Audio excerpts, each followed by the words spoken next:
It's a colorful foresight where we intuitively connect from within. And it's woo woo time where we connect our woo woo into our mundane living. Hello, Hello, this is Sylvia of Colorful Foresight. Here we have Dance with Angela. Angela. Hello. Hi, Sylvia. Thanks for having me here. So I just want to let you know it's going to be really interesting. She's going to tell you briefly what's going to be about this whole video, just so you can see how this applied to you. It's applied to you somehow, even though it's her story. Um, it's going to be interesting. So I want to say Yeah. hello to who's in the comment, and also if you're watching this after the live, hello, and put what you feel. So the topic for tonight is connection with the light during challenging time. Remember, it's woo woo time, but this is really woo woo, but in a good way. So Angela, just briefly share. First of all, if you want to go more information about her, go to her channel, Dance Dance with with Angela, Angela. Yeah. and also I have in the description of like her website and things like that. Yeah. So So Angela, Dance with Angela, yeah, is about transitioning from the old ways to the new ways, the old era to the new era. And I had a direct experience, which through illnesses in my life, that helped me connect to the light in a different way. So in 2019, I had cancer. And then I almost died, but I didn't. I had to come back. But the way I did the cancer was in the old era way where I saw myself as a victim. And in particular, even though I was in the hospital and praying, connecting to the light every second that I could, I was still seeing myself as a victim. And one way I did that was, for example, the doctors said, "Oh, looks like, really bad." And they kept saying that I had lung cancer when I knew I didn't. But the doctors just thought I was so bad I wasn't going to make it. So even though my intuition was saying you are going to make it, I started to buy into what they were saying. And that whole disease, I had so many problems. My body was really destroyed by it as well. And I almost died, but I didn't. And then I had to come back. But the whole process, even coming back, I kind of looked at it like, oh, I didn't really feel happy about my life or empowered. And the whole time I was still connecting and talking to the light, talking to my intuition. So then, because I realized connecting to my divine that I'd done that whole disease as a victim, I started listening to the doctors instead of listening to my intuition. During that cancer, I started being a victim in terms of like, oh, my parents went through cancer and now I have to do this. I'm taking on the family karma. I used a lot of victim type language, which is the Piscean energy. That's the old era energy. We're moving out of the Piscean energy into the Aquarian energy now. So the second disease I got in 2022, that's what I wanted to share about as well, where I came from the new energy. So I know, Sylvia, you told me to do a summary, but I sort of went into the summary of the Cancer energy, which is that old energy. And so I'm going to talk about the new energy and the new way I did that disease. But I wanted to touch base with you, Sylvia, to get to understand that the whole focus of this video is like, how do we connect to the light in a different way, which is what I started to experience with my second disease, which put me back in hospital again, where I couldn't walk, I couldn't talk as well, and I couldn't see the second disease. But that whole second disease, I had a completely different approach. I was laughing. I was also more aggressive with the hospital staff, and I was much less of a victim. And I looked at healing in a completely different way. I've changed the way I do healing as well.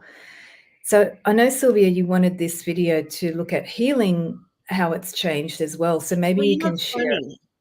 I've been asking her for like a month and a half, and then I had a situation with another friend about the idea of you could heal. You don't need another or some other thing to heal. However, it depends. So it's funny. It's all related, and she goes, "It's great timing." So I'm glad you showed that introduction because now we know what we're gonna get. So that's it for now. And then if I have anything to interject, the one in the comment, if you have any question while she's talking, you're more than welcome to ask her. But remember, this is about not just you listening to somebody talk about her experience. It's gonna inspire you somehow. If not literally about whatever the topic is about, it's something. It's like this idea about what she's gonna share. So go for it, and we'll continue. Yes. So the second disease was 2022 after we'd all gone through the pandemic globally. And that was Guillain-Barré syndrome. So it was very sudden, similar to my cancer, actually. I was normal 1 week with the cancer and then in hospital. And with the Guillain-Barré, we didn't know what it was. So I was working. The next morning, I couldn't get out of bed. I went to brush my teeth and I noticed I couldn't really hold the toothbrush. And then my partner, I went back to bed and I said, something's not right. And then 3 hours later, I couldn't walk. My partner freaked out. We called the ambulance. I had the dramatic exit down the stairs of the building where it's the middle of the day. So that was the second dramatic exit that I had. First with the cancer, and this one was with an ambulance. So it was more dramatic. And my partner was really freaking out, but I knew something was up this time, different, because I'd gone through my cancer as a victim, and my divine showed me I was seeing myself as my intuition as less valid than the doctors, right? So because I had such a big lesson with the cancer, not to let the doctors' advice or thoughts, because even if you go into a hospital, you're immediately impacted by those thoughts. Even if you're the best healer on the planet, as soon as you go to a hospital, if the doctors are thinking something, or maybe the person next door is suffering, you can pick that up. So I've been through boot camp with the cancer. And this time when I got struck and I couldn't walk, I was talking like that. I call it bogan in Australia, if anyone knows what a bogan is. I was talking like full upper bogan, I called it. And we joked about that in the hospital. So I got to the hospital, and straight away, because of my previous condition, they were going cancer this, cancer that, stroke. And even though I couldn't use my hand as well, so my hand was called ataxia, somehow I managed to get the touch phone, and everything later, after this first day in hospital, later I couldn't touch the touch phone at all. Everything I'd touch would touch something else. But somehow this night I called my friend who has a friend in Czech Republic, and we got a 3-way call with my friend who's a healer in Czech Republic. And so she told me what my intuition had said, that I'd been attacked psychically. I'd had a psychic attack. And as a healer, I've done healing for 30 years. As a healer, I have been attacked before by trying to pick up, help people. Some of their energies that are attached to the person, I've actually got in my body. So I knew something was off, because I was pretty good for a week. And then suddenly this came down, this collapse. And my intuition told me that. So meanwhile, in emergency, they're doing this. They did a spinal tap. They're going cancer this. They're saying stroke. And I'm like, no, no, no, no, no.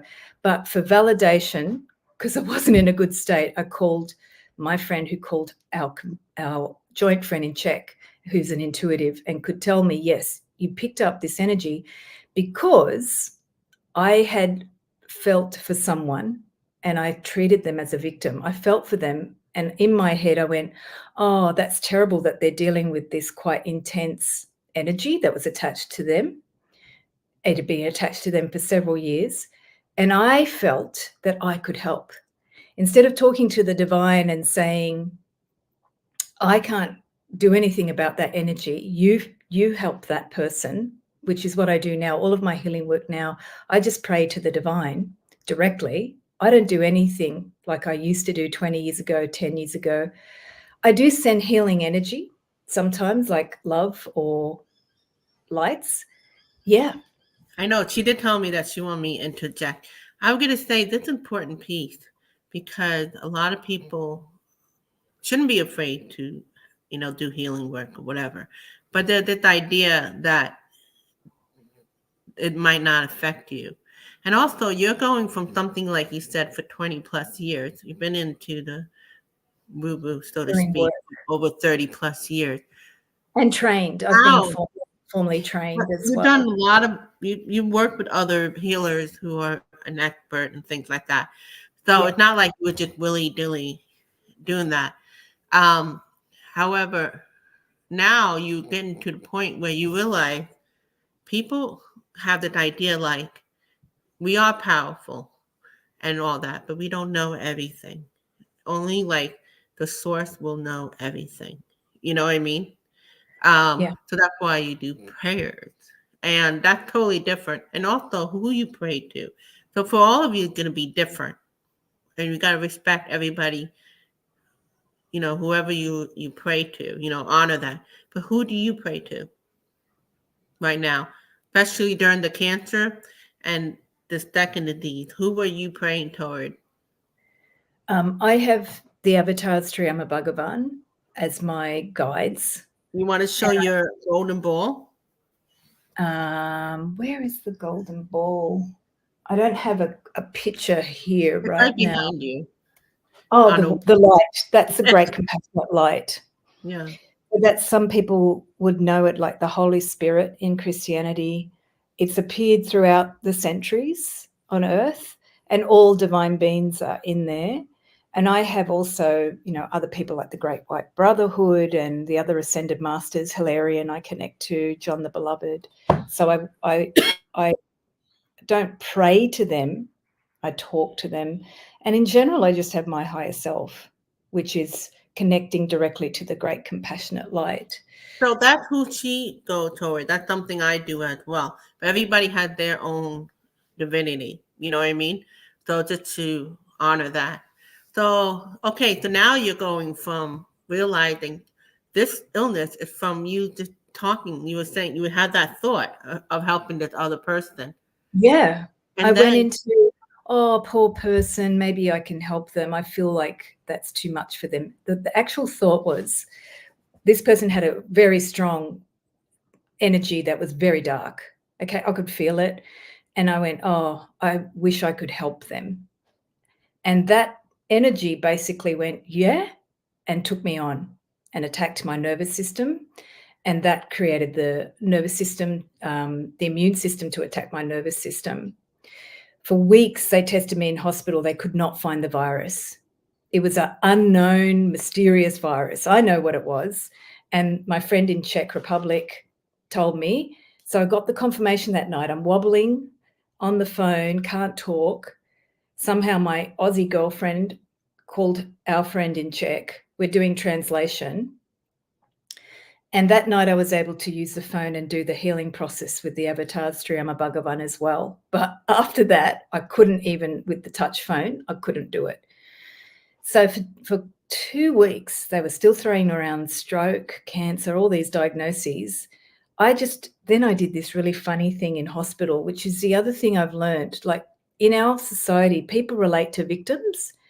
So because they weren't listening to me and they were still trying to say, yeah, I relate to Mary a lot sometimes. And Fatima just said she relates to Mary. So sometimes Mary, I feel her through a lot of my Christian and Catholic family and friends. There's a lot of strong Mary energy in my family and my friends. And a lot of the women in my family, I connect to them. So I have heaps of female friends who are devotees of Jesus and Mary. But especially Mary, I've felt more and more recently coming close to my family and my soul tribe, really. So I felt for this couple of weeks that the hospital, they just weren't listening. I knew it wasn't cancer. I knew it wasn't a stroke. And I knew I was going to get healed. I just knew it from my intuition. As soon as I heard that I'd been psychically attacked, I just felt fine because I knew it wasn't a serious disease. My partner, unfortunately, because he doesn't believe in any of this stuff or do this work, He was in very distraught, and the hospital were making him worse. So the first week in, I could hardly talk. I was talking like this, and I had some problems swallowing because the nervous system was attacked, harmed. So I went into my acting mode, and I just broke down with this quite young nurse who was basically telling me, they're going to do this, they're going to test you for cancer, and I just went, you have to get my records from the other hospital, because they weren't listening to me. So I just used tears. I went, this is it. So I just broke down and I cried. And I realized that got a response, especially in Australia. If you cry, they can't handle emotion. So they react to try and, oh, okay, I'll try to fix it. Then they got my records. And then they started listening to me more. And I realized, okay, so for thousands of years, being this victim consciousness, like, oh, I'm so suffering and please help me. This is the way we've been doing healing. We're not used to, in the Aquarian age, where we're connecting to the light, where we're fully empowered or fully in love or fully in joy or fully in the grace and feeling the enjoyment of this body and this gift. And that was when I started to see that, okay, our consciousness here on earth, it's going to have to be victim for a bit so we can get help. But I don't have to suffer this disease. And we had these enormous experiences. The 3 weeks I was in hospital, we got these young students coming to study me, because Guillain-Barré, you only get 1 in a million or something. And so anytime in Australia, there's only like 4 people in the whole country that have it. So they always bring the students to study somebody with Guillain-Barré syndrome. And I'd be laughing and joking with them. They'd be cracking up. I had the best time in hospital. I had no physical pain like I did with the cancer. And my bedmate in my room as well, she was nuts and lovely personality, but nuts, like talking all the time.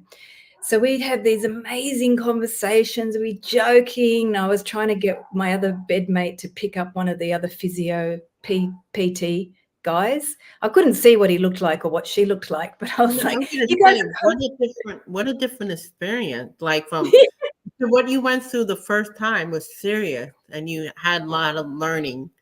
And then from this and learning that as you were healing, when you went to say, oh, and you were helping out somebody, you end up getting that energy and it's psychically attacked to you. So now you realize, so that's why you're relaxed. What's interesting is you went from the type to try help people to now just praying. So how did that shift with your connection with the light? Because that you're talking like a 20, 30-year habit, 25 plus. Yeah, I'd say lifetimes and longer too. Like a lot of that, the Piscean energy, Jesus was not here to just sacrifice his life for us. He was here to show us through the heart, when you feel compassion for others and yourself, you lose that sense of being a victim and you feel this enormous love. And that love energy was something that was always part of me. I related to Jesus a lot. And I think I related to Mary a lot, the way she loved her son, and felt that. I think I've learned that through the women in my life, like the way my mother loved us. But also my mum had cancer and died and sacrificed a lot of her life and was very much a victim. And through other family members now, I'm seeing them, they outlived my mum. They're much more empowered. They're still so connected to Jesus and Mary. And they have a sense, they're not feminist, their sense of female power, of the love that you can have for your community. Some of my family who are older now never got married, but they work a lot with the church.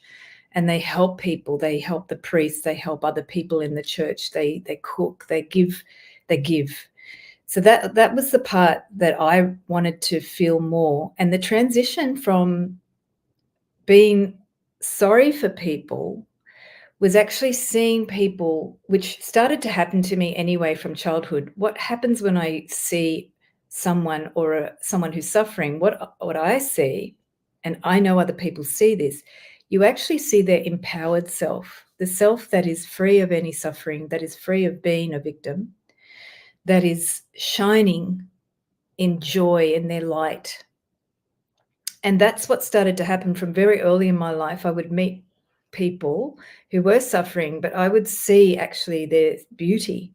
I quite early on, I'd meet people who were suicidal, for example, and I would see, I would not go to them, oh, you shouldn't die, you're a great person, there's a lot to live for. I would actually see how amazing they are. And me, by seeing that, they felt their heart open. And that's what my transition now is. I see people in their light, and that's because I feel the light in me, and I feel it supporting them, and I don't have to do anything. So, for example, if I pray to that light, I feel it surrounding me, and then I feel the person can actually feel that energy if they want. They don't have to feel it, but I feel it connecting to that light within them, and it just expands. And so how is that different from like how you were doing for like 20 years where you were like doing this versus now you just give it to the light? Because I I think people use have to understand because there's so many people here, you're a healer to yourself, but one thing to heal yourself versus when you try and help others. That's the difference. It's not about you can't be, doing things to heal yourself, but when you're praying for others, that's the awareness we have to understand, right? Because you I'm were not just sure if sympathizing I'm with your friend understanding. and you end up getting psychically attacked. So now you give it to the light because the light knows way more about how these things work. Is that Yeah, correct? yeah, and I don't even give it to the light. Because that's a new thing recently now. I feel the light, and Oh, I thank the light for helping mm. this person. So I don't actually feel like I have to do anything, even like giving it. I just sort of feel the light, and I thank the light for helping that person. And then because of my healing background, sometimes I may see that person transform in my mystical vision work, but I just see them held by the light. So I'm not doing anything at all. I'm connecting to the light. That's all of my work now is just that, connecting to the light and asking the light to help that person. So even, for example, I'll go back to the suicide and how I was in the past. So that's in my 20s. So this person who was suicidal, it was one night, and I'm trying to just help them feel how beautiful I see them, how amazing I see them. But instead of just keeping it to that night, I would keep on going back to the person and treating them like a victim, like they still needed help. When all I needed to do was just say, you're amazing. But because of my personality trying to be a helper and try to make sure that I did a good job, I'd keep going back to the person and go, are you okay? Are you all right? You see how it's like I'm not acknowledging that they've got it, that they actually are amazing. I still keep them like a crutch. Like somehow if I go there, they'll like me and I'll be a crutch for them. And somehow that gives me value. That's all gone now. Now I'm like, I got this person over here to pray for and to help right now, or I've got to cook dinner. So I don't need to keep helping you. I just need to see you in your glory because I know that's real and I give energy to that. And it's really fast. It's like 3 minutes, 1 minute. And I can get thoughts about them during the day and I see them in the light as well because I feel that vibration. So it's actually stepping into the Aquarian age where we're actually starting to go into realities where we are fully in the light. And I actually can see that now. I can transport to the future and I see people fully in their light, which is what I was doing before when I was with that friend who was suicidal. But then I kept on going back into the old ways where it's like, are you okay? Can I be your friend? Oh, do you need me? And I was trying to, and that person at that time was trying to tell me to back off and I wasn't getting it. So I was trying to like make sure that they're okay. And So the victim mentality is really embedded in our culture. And in certainly my Italian background too, we do a lot of victim sort of, oh my God. But how is it that maybe more people are being taken on people? And could people use this idea like you're empath, so we take it on? But you're talking about psychic attack. That's another level, and that's because why again? Why? Yeah, that's what I wanted to clarify. So you're saying that in these times, people are getting more, taking on more energies, or Well, they're getting. there's a lot of stuff going on where people are going into energy work right now. Because spirituality is more popular. I think So, so. people do. I don't want to mention any specific energy because there's so many different energy. You know what, I think. Angela, before you Mm, go on, can you read like some of the comments and reply back to them? Like we could start with Care Bear. Here we go, and then yeah. we'll go down. So Care Bear's saying MIL, which I think Care Bear you mentioned that's a hard one for me. Mesothelioma. About oh no.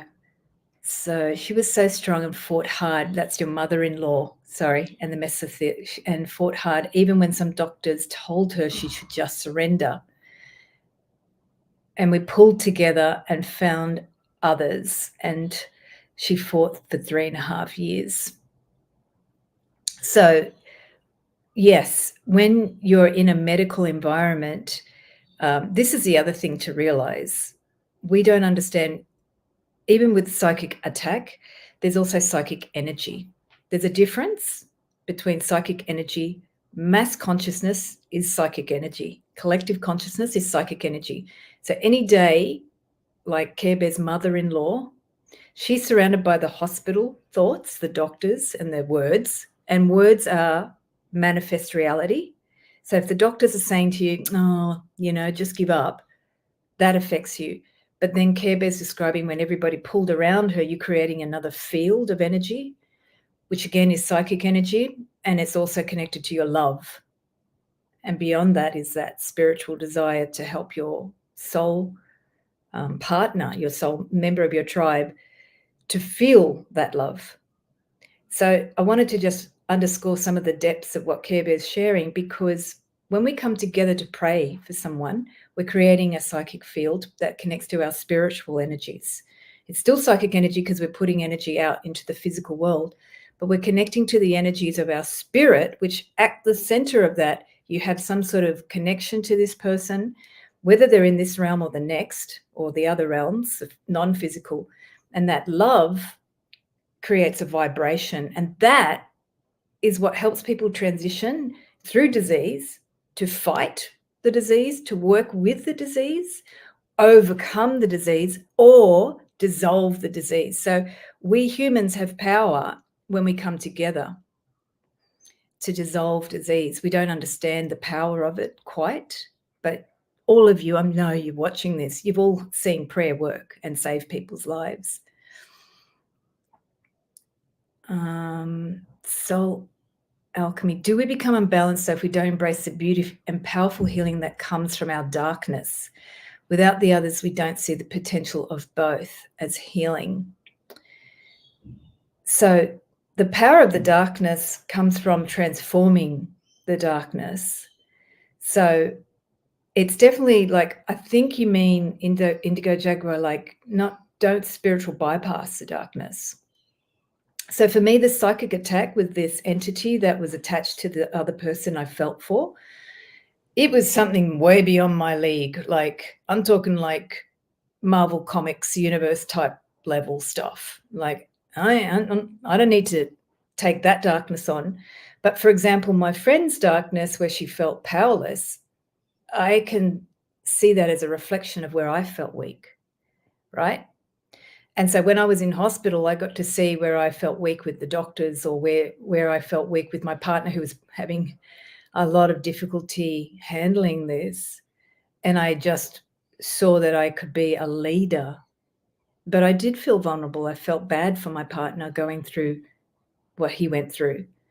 I felt like, oh my God, And now I have to help you as well as me. How am I going to do that? I had to face my selfishness because I've made it all about me in that moment, which is normal because I was sick. But I didn't see in that moment, how could I be a leader for him? But I had to face my darkness in that moment where I felt like, oh, they're not listening to me. So my darkness, when I go into that in the hospital, they're not listening to me, is that inability to see how I can communicate and how I am capable, I am powerful when I connect to my heart. So I think it is important to get unbalanced. Like I had to see in that second disease how I was still being a victim and then step forward and not stay in that victim place.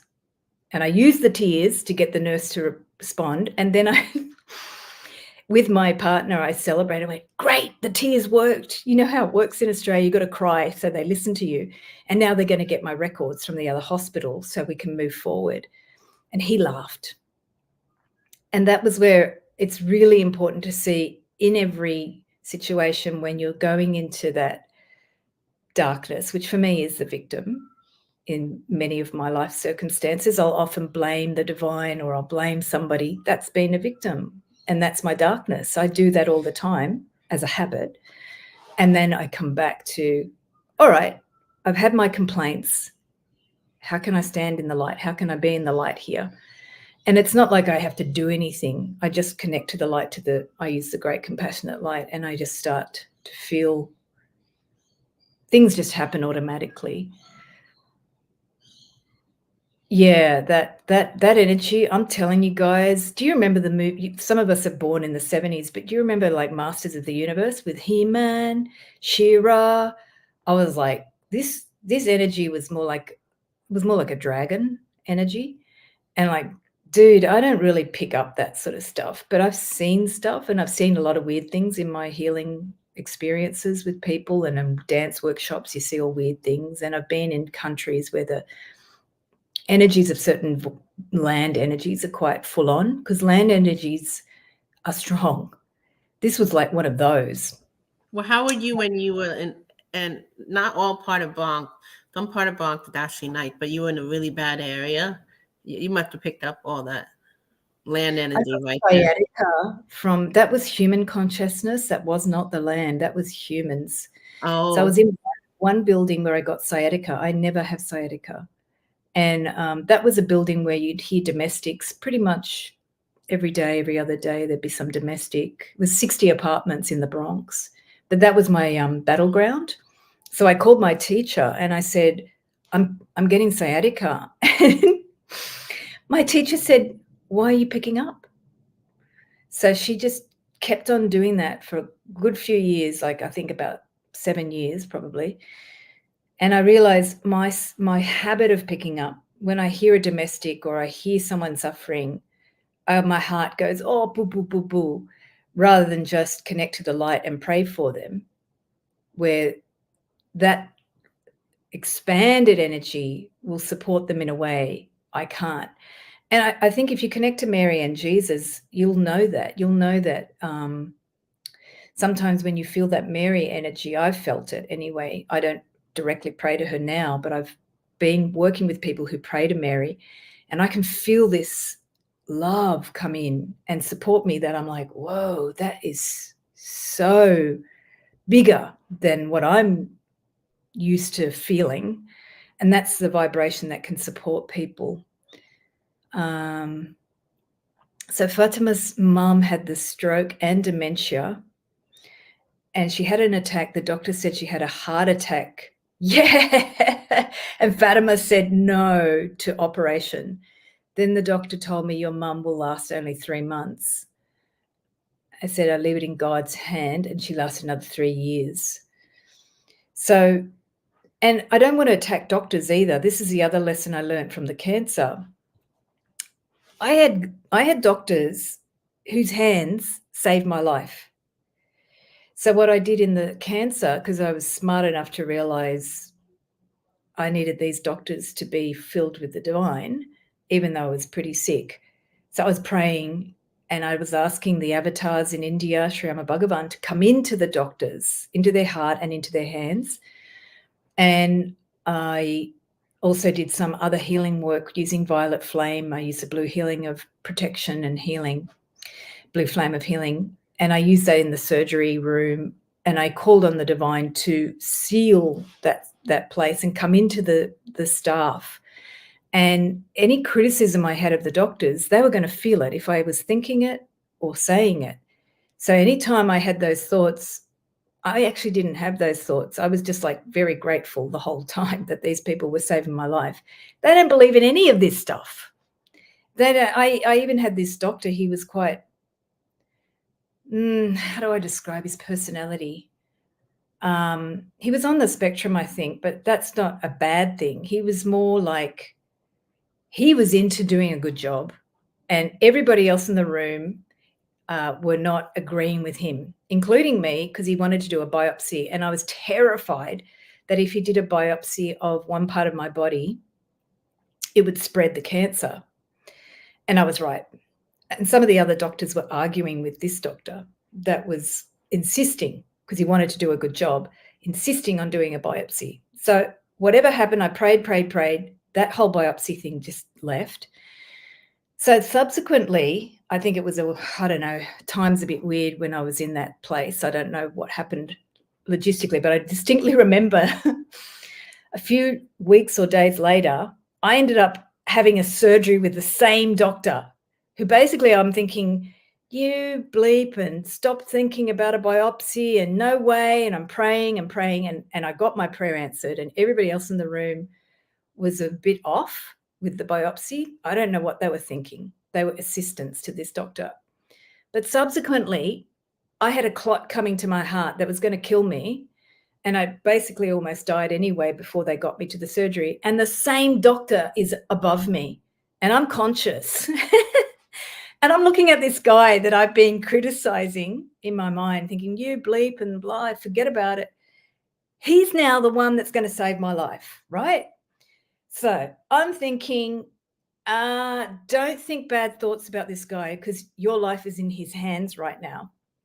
And he had to do this surgery where they insert a tube through your groin up through the artery to the heart to extract a clot so it doesn't go and kill you. So it's a long process. I could hardly breathe because my lungs were full of stuff. And I'm looking at him and praying and going, I love you. I love you. I take back everything. I said, you're amazing. That's what I'm thinking, trying to breathe at the same time. And the whole room is on tenterhooks because they know that at any time that clot could go and take me out. And the doctors had said that to my family as well. But I'm praying that Amma Bhagavan are in him and doing this surgery. They're using his hands. So he does this brilliant job.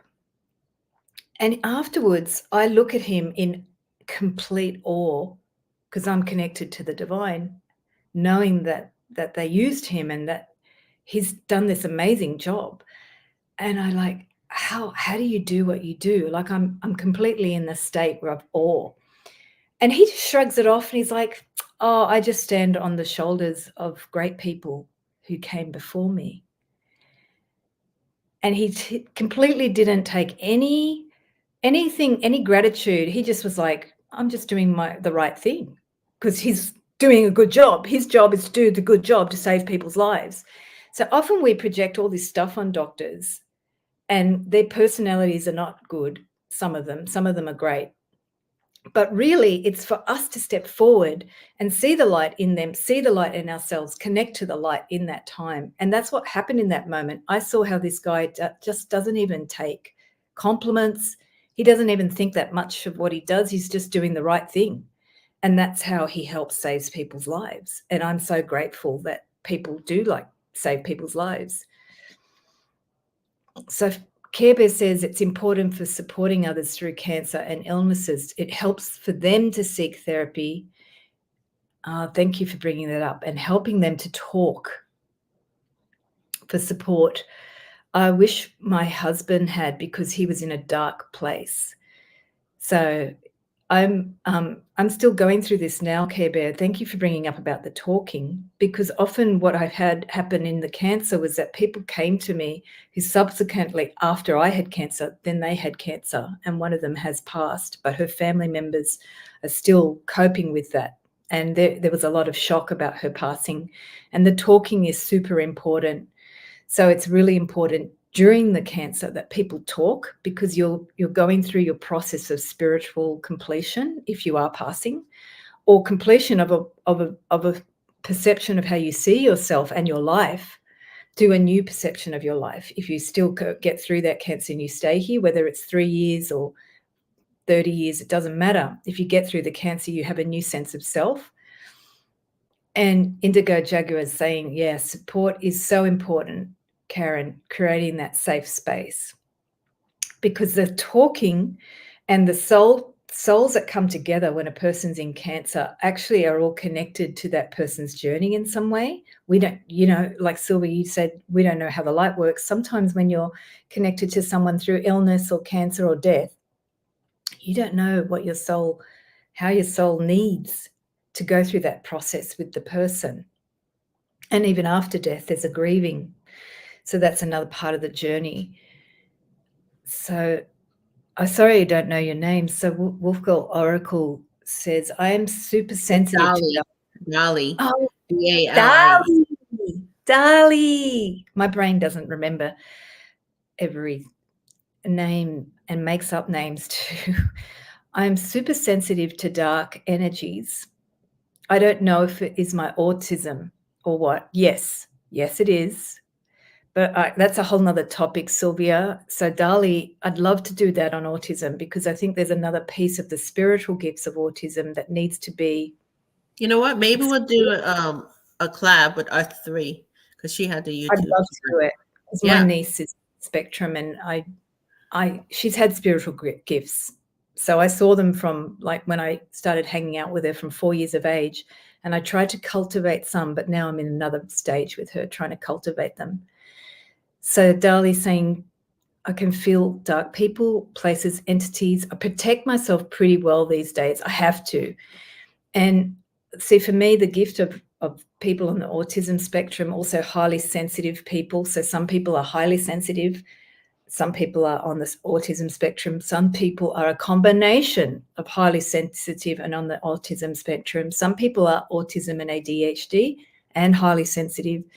There is a lot of these new pathways in the neurobiology that's coming for a reason, to understand the new energy of connecting to the light, which is, like Dali, you're saying, the protection, and also the awareness of when you're picking up, what are the messages that you're getting, because my niece gets messages very clear. So Dali, you're saying, I did when I had cancer, I told the universe, I need these doctors' hands to be guided by the divine. It's the simplest prayer. And if you're in a hospital, I ask the universe, divine, come into their heart. Fill their heart now so they can help me in the best way, and come into their hands, especially surgeons, nurses. I used to have, what do you call it, the pathology people? Some of the pathology people I've met, I can't tell you, some of them are so connected, and I can see that they're connecting because they have this relationship to drawing blood. And when you handle blood, sometimes you can get a gift through that. So it's Indigo Jaguar says, I walked away from Christianity a long time ago, but my Mother Mary remains. Isn't that interesting? Like, I love how some parts of the spiritual tradition or religious tradition go beyond the tradition, like they're entities of their own, they're divine beings. The best part of my early childhood upbringing that remains spirituality in my life. Yeah, the Mother Mary energy, I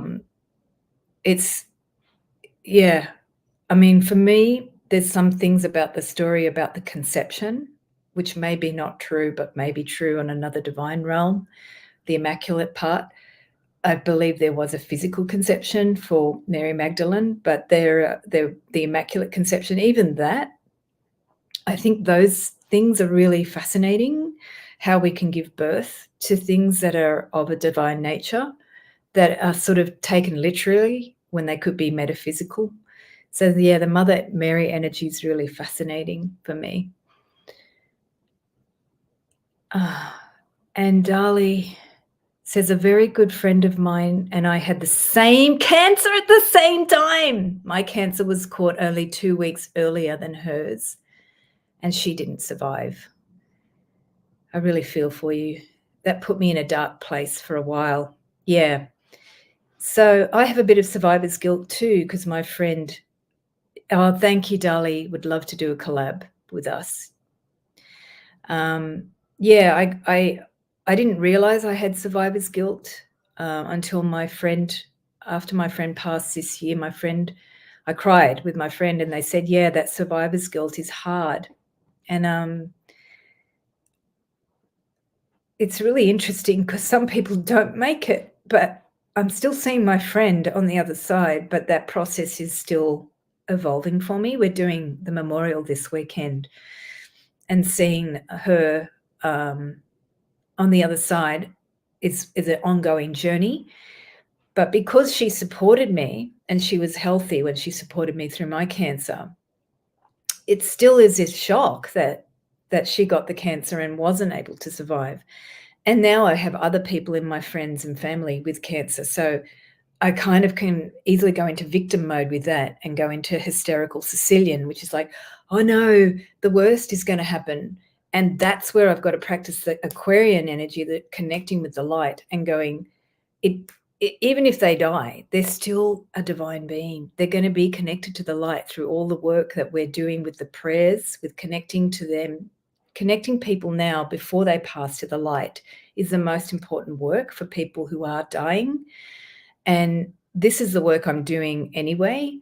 So even if they do die, I know that they're going to be having a great time. It's just that, I feel sadness for not having my friend.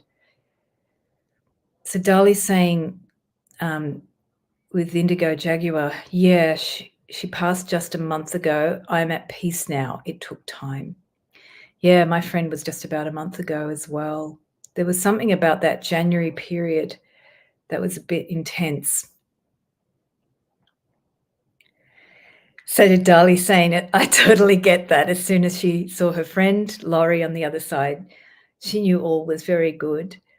I had this bizarre experience before my friend passed. So I said, imagining you're seeing this very handsome young man picking you up in a beautiful car when you get to the other side. And Sylvia, we were talking about George Michael. My friend loves George Michael. And I didn't realize it until later that this very handsome man I saw picking her up was a very young, handsome version of George. Hey, she get to meet Not George really on the other side. A guy that looked like George, like a guy that we used to club together and go out and we'd sort of look at hot guys. And I was like, it was a bit like that. And I had this image, I thought, she's probably not going to hang out with the young hot guys, but to get picked up by one, that's all right. And then she might go there later. And I thought, but why not? Why couldn't she meet George Michael on the other side? There's no like. Totally. I think George is in a different realm personally, but anyway, she might go to a music concert or something like that. And Care Bears I was just about to ask about ADHD too, because I struggle with that and depression. Doing better, but you ride the waves. So this is why I want to do a collab on it, Dali, and maybe we can do some connection to the divine intuition-wise with ADHD to create this new platform of the energy body. I work with the energy body in dance, and some people who I work with who are sort of, I guess, neurotypical, they may have trauma, I can work with very easily. But working with people who are highly sensitive, I have to slow down and let them just process. And it can be the same for ADHD, but sometimes the energy body needs to be established about how you process. And what I'm learning with autism is there is a process, and sometimes it gets flooded And I feel like, I don't know, Care Bear, if you can share on that, but I feel like with ADHD, there's a lot of flooding that happens quite a lot, like all the time. And sometimes the medicines are really good to help that. Sometimes it can be colors, or it can be fabrics. It can be all sorts of things. It can be tactile things that help the nervous system to move the energy. It can be music, types of music that work better for some people, both on the spectrum and both on ADHD. But for me, what's going on is that our sense of being in the light is going, with the people who are neurodiverse, is going to be much different to what we've been feeling. I've noticed myself, I have to stop watching certain things on YouTube. I just can't watch them. I'm too sensitive. And I've also started watching some really dark things to pray for people. And I think it's Heather, Indigo Jaguar. Is that right, Heather? Or a woman I know got breast cancer Her around name the is same. Heather. Her name is Heather. Yeah, same time her sister did. She survived, but her sister didn't. In her sister's memory, she created a beautiful and Dali had a wish 2 days before Laurie passed. She said, I wish I could see another wild turkey. They had them hanging around the hospice. They're bringing up Miss Tara D and Deb Purple Elephant. They're part of the our spiritual community. You know, the YouTube. You know, most of these people in here, we all met through YouTube. Everybody, most of them here, not all, have a YouTube channel. So, yeah, so that's why they're interesting how they showed up today. You know, especially when they have that connection. Yeah, very interesting. You know, this whole idea about coming up for the cars. The car, yeah. That was totally channeled. Like, I just said it to my friend before she passed, and I was like, why are you talking about some young Greek guy in a car? And then later it made sense. And we talk a lot in the movement with Sri Amma Bhagavan. They use a chariot to pick up people that are connected to them, a golden so chariot. when we get Sri Amma Bhagavan, they may get lost.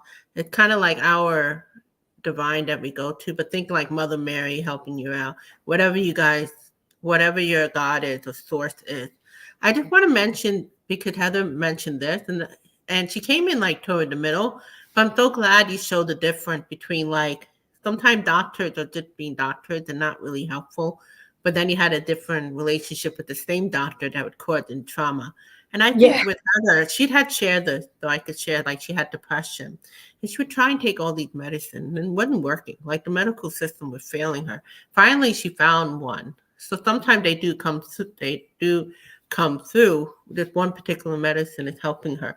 So, you know, it's like, I know somebody who went to a holistic doctor and he ended up being horrible. We have a friend similar. So it's like very interesting about our relationship, not only with ourselves, but with the doctors, healers, and also try and be healers. And then when we're healers, or not realizing, I didn't realize if I'm looking at someone, I go, oh, or whatever, I could be picking up their stuff. It's And not that direct, I though, try to Sylvia. help them. I don't want people to think, oh, if you're doing that, it'll happen. No, because you were doing healing work. That's the difference.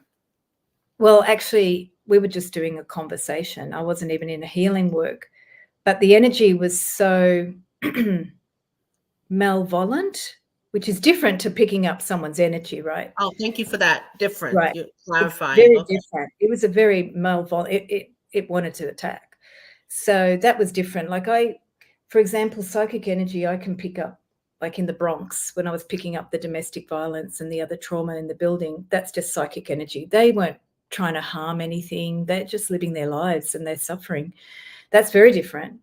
And most of my spiritual workout was catching the trains in New York, the subways. Boy, you can feel, you know, you have to do your protection, and I was doing lots of protection work and feeling energies. All of my period in New York was my spiritual workout to learn about picking up psychic energy. But I have to be honest, I never had anyone in the subways really try to attack me like this energy was out to sort of prove a point, because it was attached to this person. It was basically saying, she's mine, so if you think you can touch this, forget about it. And that gave me more empathy for people. Say, like, often you'll get people that get entities that are attached to them, and people think they're nuts, and they're real. They are real. I've seen that before in the 90s. We did Yeah, but entity work back you know, then. I've heard people who done healing work. You're talking like the rare situation where you didn't even weren't doing healing work, but because they were removing the karma. You know, people think you could just remove somebody else's karma. That karma went to them.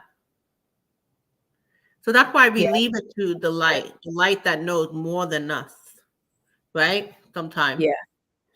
It's also a personal journey for any healer. Like, I it did is boot camp, personal. Yeah. and you have to learn these lessons. I had mentors.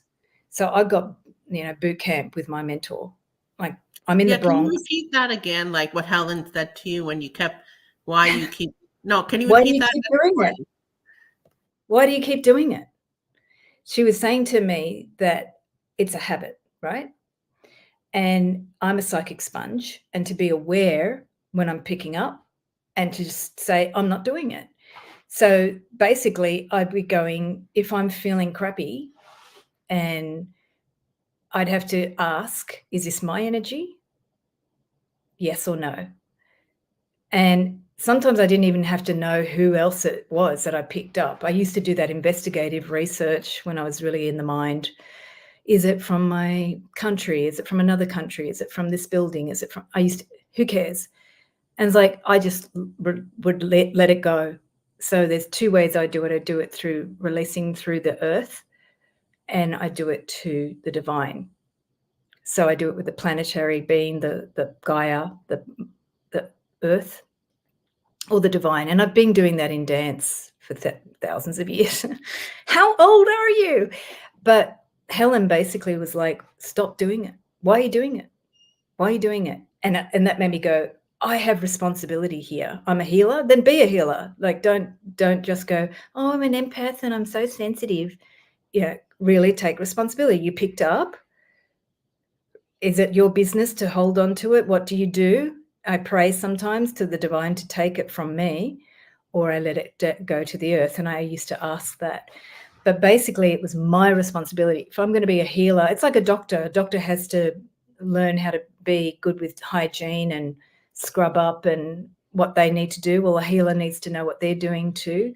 So there's protocols. And an empath is slightly different. An empath might have a different role. Maybe your role is just to feel people and to help them get to the next stage of their journey. But healers are different. You got to be aware of what that role is. So Dali's saying, yeah, I am always saying to myself, is this my energy or is it something else? And if it's not me, I cleanse big time and set a hard, fast boundary. And that's the hard, fast boundary.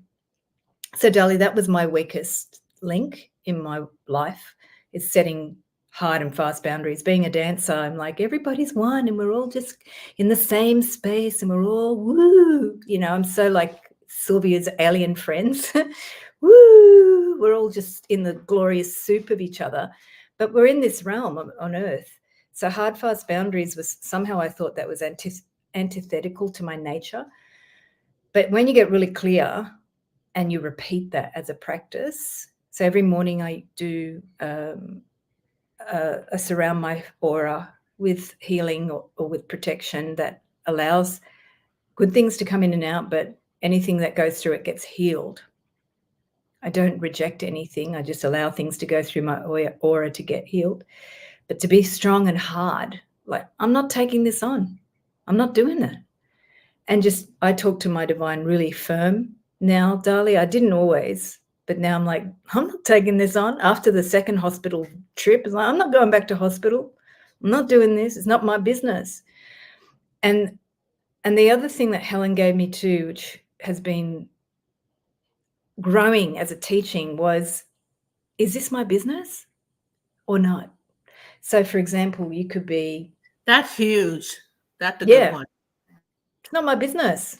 It's like, I wish you the best. Sometimes you can be sometimes a client's not even meant to work with you. Just let them go. Or sometimes it's one session that's enough, but sometimes someone's not meant to work with you. It's not my business to help this person. Or Dali's saying we are one, but not everyone is the same place on the path, and boundaries protect them as much as it protects us. So it's about vibration. That vibration. Being a dancer, I thought I could dance with anything. But when I danced with the dark, it wasn't always good for me, if you know what I mean. Care Bear.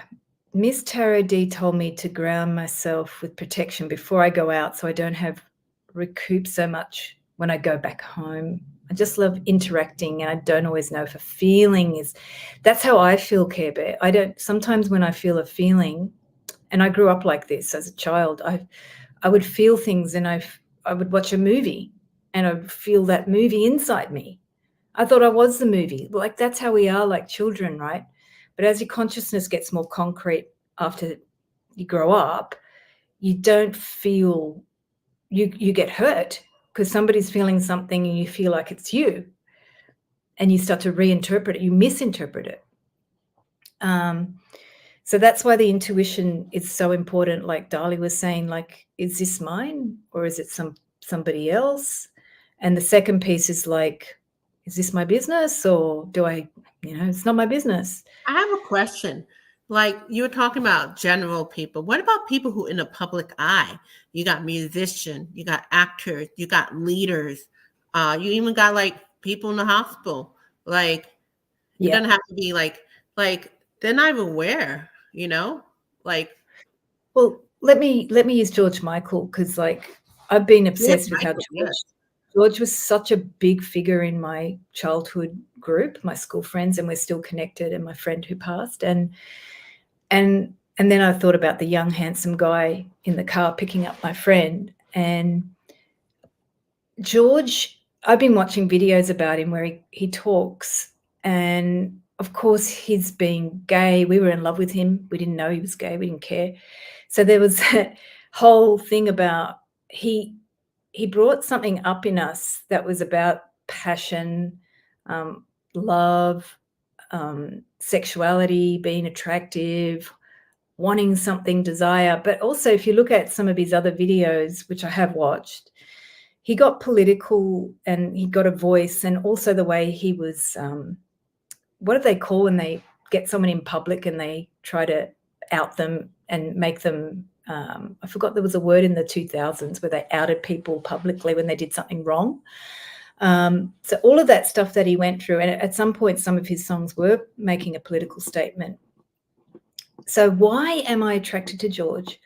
Because he was very passionate, and I ask any public figure, what is it in them that I'm trying to see in me? They're a reflection of me. So there's something in them that's a reflection of me, and I'm trying to see it. And it was that part of George where his creative talent went beyond what all of this attack and slander that people put on him. He was just a very passionate person, and he had strong opinions, and he was courageous. And there was elements of his personality that inspired me. And also his fun side. Like Wham was so silly and frivolous. It was that side as well. Yeah, but a lot of people putting a certain energy toward him. How you get somebody in a public figure to protect themselves? I think they sign up for it, and I think they have an ego that also has a certain shield around it. And then I think some of them also are very capable of having like a public face and a private face. Some of them are not. But I think they incarnate for that role, and if you look at their astrology, they've got something around that will be ready for that constant barrage of thoughts. And they're like a vessel for us, like Marilyn Monroe. She's one of those very classic figures where she dies, but she's like a vessel for a lot of our desire and our sense of beauty and that passion. I was gonna say, like especially these two, it's all the sexuality that people are putting toward them. Yeah. but then emotionally they may not be fulfilled as a person individually.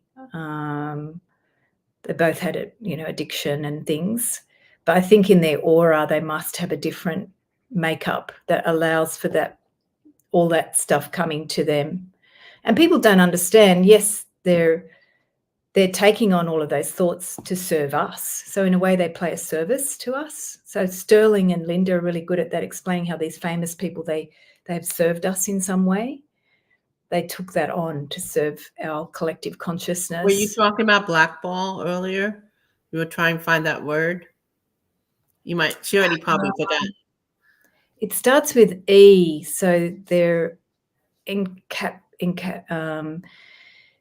starts with E. So in George's case, they caught him in the park having sex with another man. So entanglement, not something like that, but they publicly catch someone doing something wrong and then label them and blast them with all that negative stuff.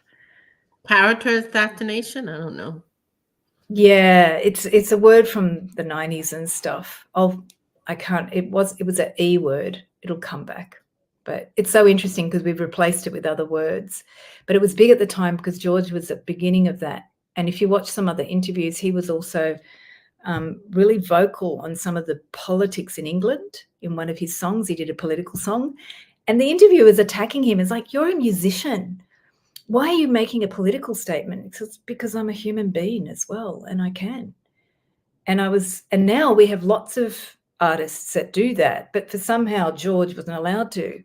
Bob Dylan did it. Other artists have done it. Why not George? But it kind of like remind me, like, most of us are born over 30 years plus. Like it used to be like you're around a man, you had to shut up and just let them speak. Like they had to say. The same thing with like George, like it's like you're only an artist. You can't do anything but just shut up and shut your mouth, It's funny.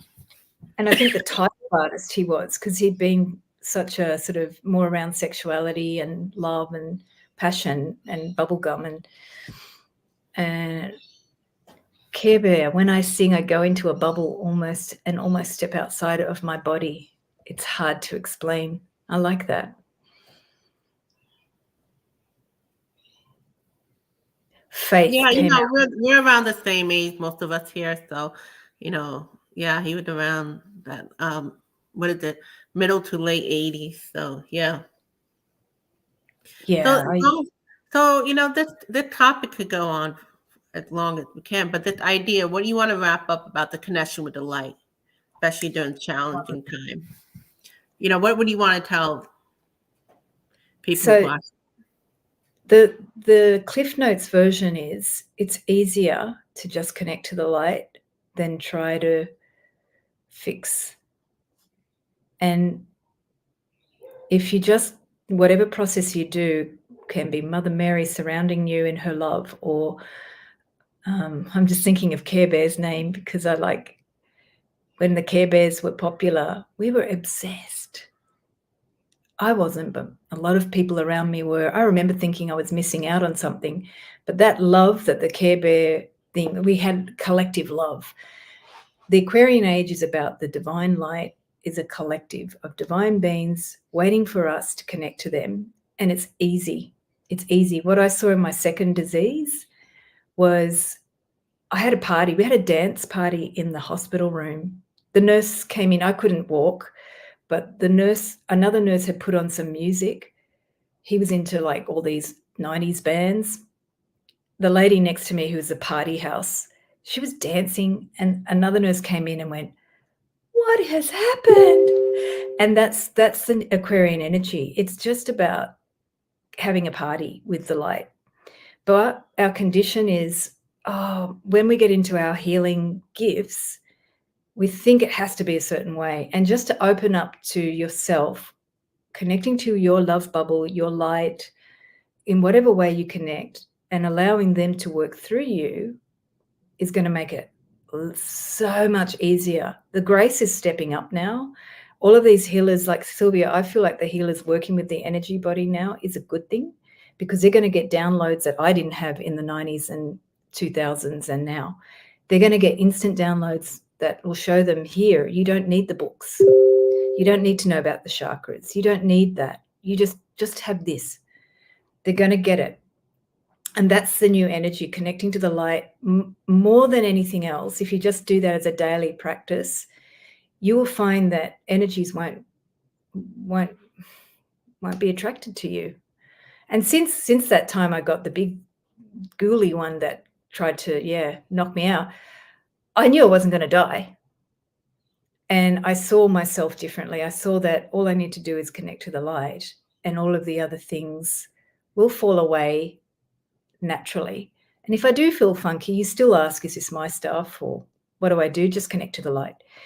So the cliff notes, we've been given the cliff notes. That's what I'm sort of wrapping up with, just connect to the light. That's why that's the name of the video. You're all doing it. And I think sometimes as a healer or as an empath or an intuitive, we think we need to do more. Oh, is that good enough? No, that's good enough. Right? You're enough. Well, You're that's light. not the ego getting in the way. And that's why a lot of time when I pray, I'm like, you take over. All I have to do is just say, can you pray for that person? Like you said, now you don't even have to do that. It's just like automatic. I just feel You the don't even person. Yeah. I don't say take it, or just I say, can you give them light, or connect them to the light, or give your light to that person. And it's easy. Yeah. So Thank you. yeah, that's very interesting. YouTube link is at Dance with Angela. And also Dolly emailed me, and we'll collab. We'll do 3. Woo! Speaking of George Michael, no, it's a joke. Anyway, so take care. Threesomes. He's a twosome kind of guy. Thank you to everybody who was in the chat and contributing. For those of you watching, please let us know what you thought. Again, her channel is Dance with Angela, and as well under mine. Take care. Thank you. Thanks, Sylvia.